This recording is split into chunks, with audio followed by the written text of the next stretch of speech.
Hello po, welcome po ulit sa ating pag-aaral dito sa Book of Mark. Nasa part 11 ba? Part 12. Oo, hindi, part 11 na po tayo. And the last time, nasimulan po natin ang chapter 2, verses 1 to 5. Ngayon, we will continue itong medium-sized na segment, yung verse 1 to verse 12. Pero we only covered verses 1 to 5 the last time. Sige po, again, salamat po sa ating sa inyong patuloy na pag-follow, panonood, sa mga bagong subscribers. Again, salamat po. Let's build our group together by subscribing sa channel po natin. At every subscriber na nag-subscribe na at magsa-subscribe ay very much appreciated po. Sige, nawa, nasa mabuti po kayong kalagayan at the moment as you are joining us sa pag-aaral na ito. Ayan, good day po. As you've also noticed, medyo lumalamig na po in the morning dito. Kaya makita nyo either long sleeves or may mga light jacket tayong suot. Nawa, maayos po kayo, lalo na sa Pilipinas, kadadaan lang ng bagyo. Nawa lahat kayo ay nasa maayos pong kalagayan. Yes. Sige po, let's continue. Itong chapter 2, beginning verse 6. Ayan. Sabi po dito, and some of the scribes were sitting there and reasoning in their hearts. Excuse me po. Why does this man speak blasphemies like this? Who can forgive sins but God alone? Ito pong mga scribes ay mga expert po sa Torah, sa Old Testament. Like I said, ito po yung mga group of people na madalas nating mabasa sa constant po sila sa Gospels, sa mga Gospels na isa po sila sa mga tinatawag na religious group na kung saan ay bihasa po sila. Actually, during this time, sila po yung mga lawyers. Lawyers when it comes to the Word of God. Dahil yun na lang ang kanilang focus from daylight. Kumbaga, paggising nila hanggang sa matulog sila, talagang scripture po ang kanilang tinututukan. Dahil sila din po yung taga-copy ng manuscript, like I said in the past. Opo, sa Old Testament, it was stated na God can forgive sin, but not man. Pero ano po yun? Tingnan natin ano po. Ang tao ba hindi pwedeng magpatawad? Ayun. Pwede po, pwedeng magpatawad ang tao. Pwedeng magpatawad ng tao sa kumbaga offenses, so mga maling gawa ng kanyang kapwa. Ayan, pwede po siya magpatawad. Pero ang pagpapatawad na sinabi ng Panginoong Yeshua dito sa taong paralytic o lumpo ay yung he's talking about yung sins niya. He's talking about yung inherited sin at saka yung mga personal sins niya. So like I said, it may have something to do dun sa bakit po siya lumpo. Kaya tinignan natin yung root, always ang tinitake care ng Panginoon. Hindi po siya, hindi yung kalagayan mo lang ang kanyang, kumbaga, he will help you sa iyong kalagayan ngayon, pero later on, marirepeat na naman yung kalagayan mo. Kaya ganun po siyang tumutulong sa atin na he takes care yung pinanggalingan.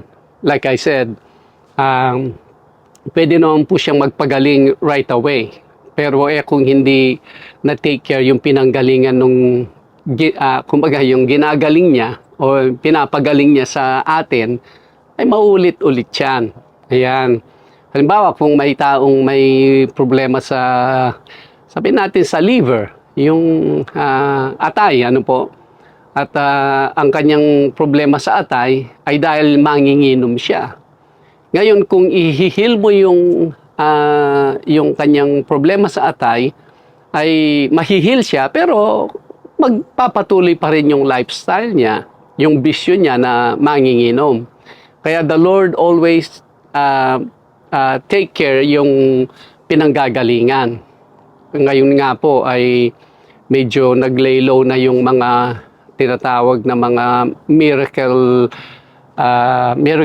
gatherings, yung I'm just not updated po. Yung magga-gather sila, may maglalakad na pilay or makakakitang bulag, yung mga ganun. Parang doon nakafocus ang mga tao kung saan may healing or miracle na nangyari. Pero ang tanong is, ano kaya yung nangyari sa mga spiritual condition ng mga taong napagaling naman? Kung every time magkakasik tayo, napapagaling tayo, pag mamatay tayo, hindi naman natin pala kakilala ang ating Panginoong Jesus bilang ating tagapagligtas. Wala din, ano po. Kaya yun. Ang Panginoon ay He takes care yung pinanggagalingan ng kung ano man yung sabihin nating handicap natin, kumbaga yung kapansanan natin ngayon, whether physical or yung pang-uugali natin, He takes care yung pinanggagalingan yan. And that is none other kundi yung kasalanan. Unang-una, yung na-inherit natin kay Adam. Pangalawa, ay yung mga pag-develop ng ating personal sins. Ayun. Ngayon, itong mga scribes, nandun sila with the people at narinig nila na siya'y nagpatawad. Meaning, yun, yung inherited sin, mga personal sins, para maging ma-reset yung buhay ng lumpong ito.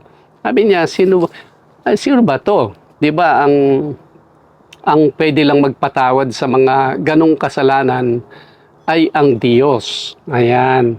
Sige po, bago po tayo magpapatuloy, pero sa ating mga tao, we can also forgive sins, lalo na yung mga pagkakamali o yung offenses ng ating kapwa-tao.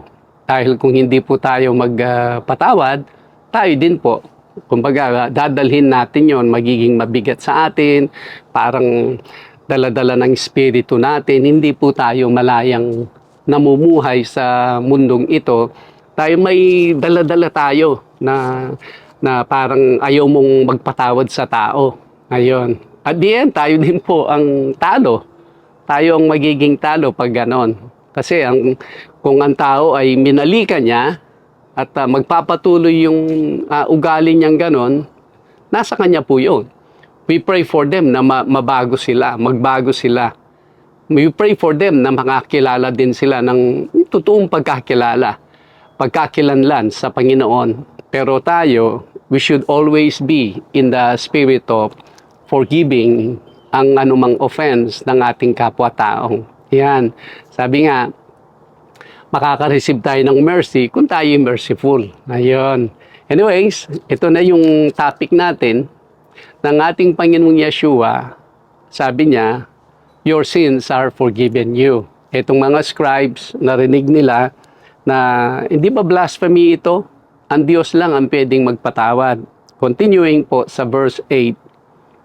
But immediately, when Jesus perceived in his spirit that they reasoned thus within themselves, He said to them, ito na po, red na po ito, meaning ang Panginoon na yung nagsasalita. Why do you reason about these things in your hearts? Which is easier, to say to the paralytic, your sins are forgiven you, or to say, arise, take up your bed, and walk? Ito na po. Alin po daw yung mas easy sa dalawa?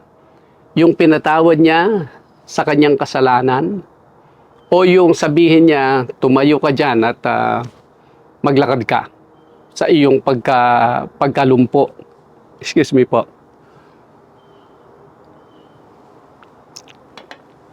Kayo po, alin po dyan sa dalawa ang easier? Yung po bang tatayo yung lumpo o yung sinabi ng Panginoon na your sins are forgiven you. Okay? Ano po kaya yung sagot ninyo? Well, let me share what I think about sa tanong ng ating Panginoon. I believe ang easier ay yung tatayo siya. Opo. Tatayo yung lumpo. Yun ay pag tumayo yun, that means the harder ay nangyari. Yung napatawad siya ng kasalanan, ng kanyang kasalanan dun sa sinabi ng Panginoong Yeshua.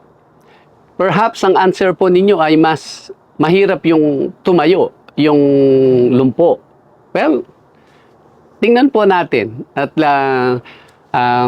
let me share po ang aking ang explanation. Number one, yung pinatawad niya sa kanya itong lumpo sa kanyang kasalanan, hindi po 'yon nakikita, di po ba? Ngayon, ang siya ay ma-restore ang kanyang mga legs, ang kanyang ang paa at makalakad. Marami pong paraan na pwedeng mangyari 'yon. Pero yung magpatawad ng kasalanan, wala pong ibang makakagawa diyan kundi ang ating Panginoong Diyos. Yun lang po yung aking sagot na mas easy itong mapatayo siya. Ano po kaya ito sa buhay natin? Well, number one, hindi po tayo ang nagsasabing napatawad ng ating mga kasalanan. Pag tayo po ay lumapit sa Diyos at humingi ng kapatawaran, ma-forgive tayo kung sincere po tayo sa ating paglapit sa Kanya. Hindi po yung napupuno na lang tayo ng problema at lalapit tayo sa Kanya, desperate, at being remorse sa lahat ng mga nagawa nating pagkakamali. At doon tayo lalapit sa Kanya, pero hindi pa rin tama yung puso natin. Minsan kahit wala kang problema, ma-realize mo na ganun pala kalayo ang buhay mo sa ating Panginoong Diyos. Pwede ka lumapit sa Kanya at humingi ng kapatawaran.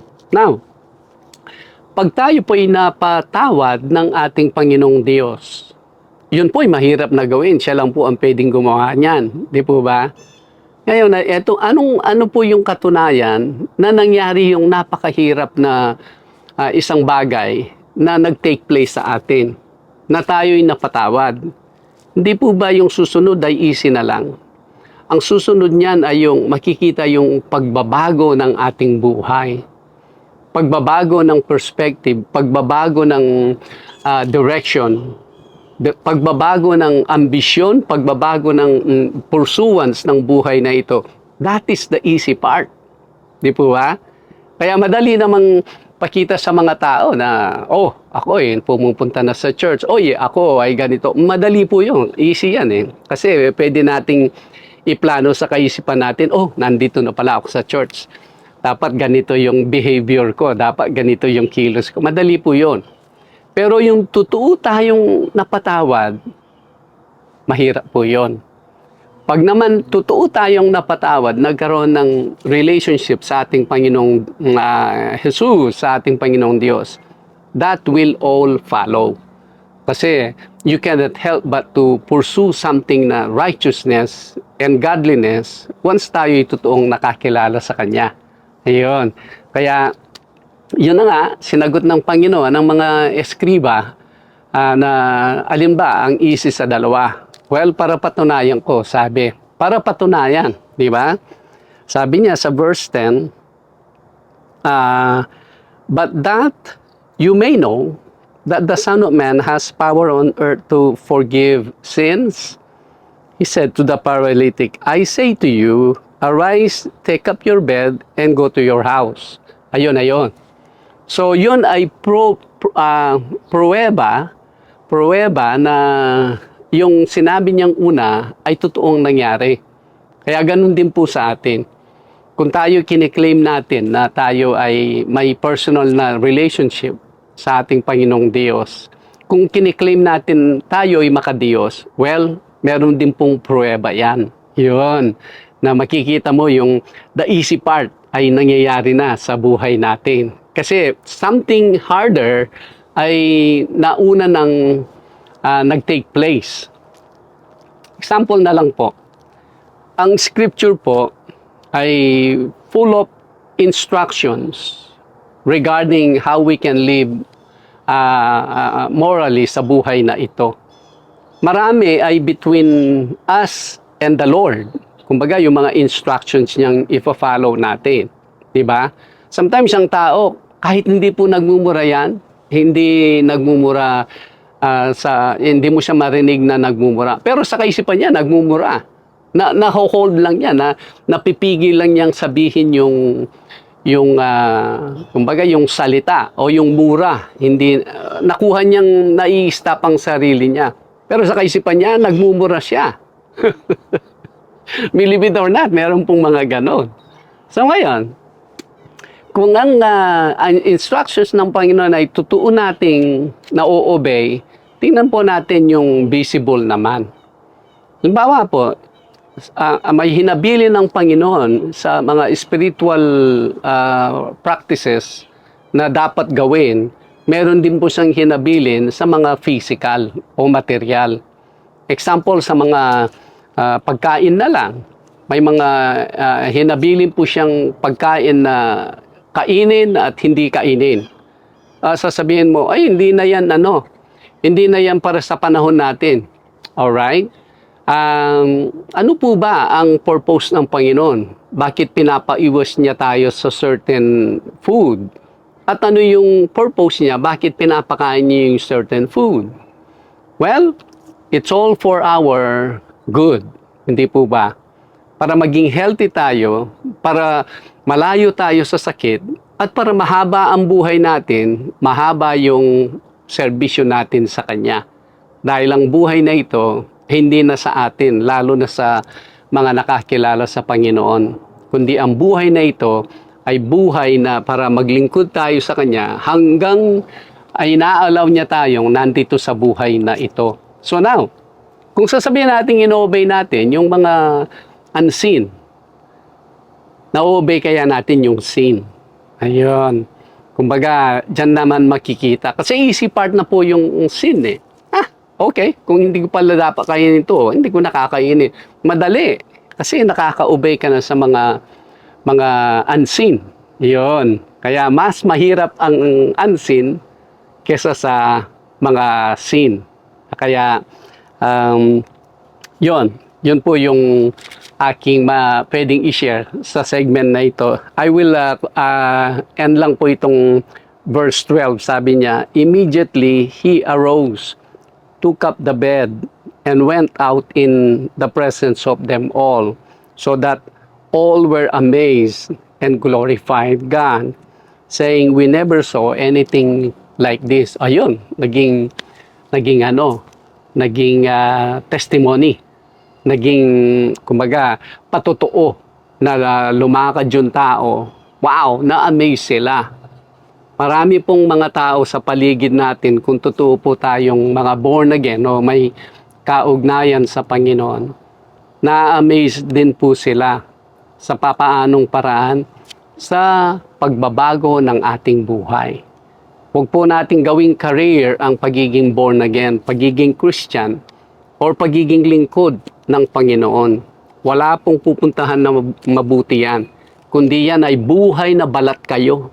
Lahat ay you're just playing a part na kung ano ang dapat mong gawin and everything. Pero walang totoong nangyaring pagpapatawad sa puso at sa sarili. Galing sa Panginoon. Dahil it will follow many good things when it comes to relationship natin sa kapwa, when it comes to relationship natin sa Panginoong Diyos. That will all follow naturally.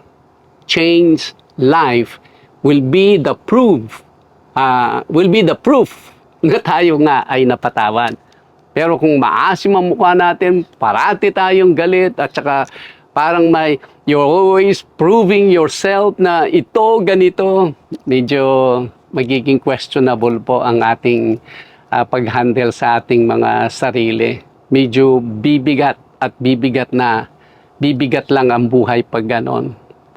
Pero pag totoo po tayong napalaya, napatawad ng Panginoon, giging, wow, we're so open, we're so free, we're so just natural, we will be transparent sa kilos natin, sa ating kapwa, at sa ating Panginoong Diyos. Ayun.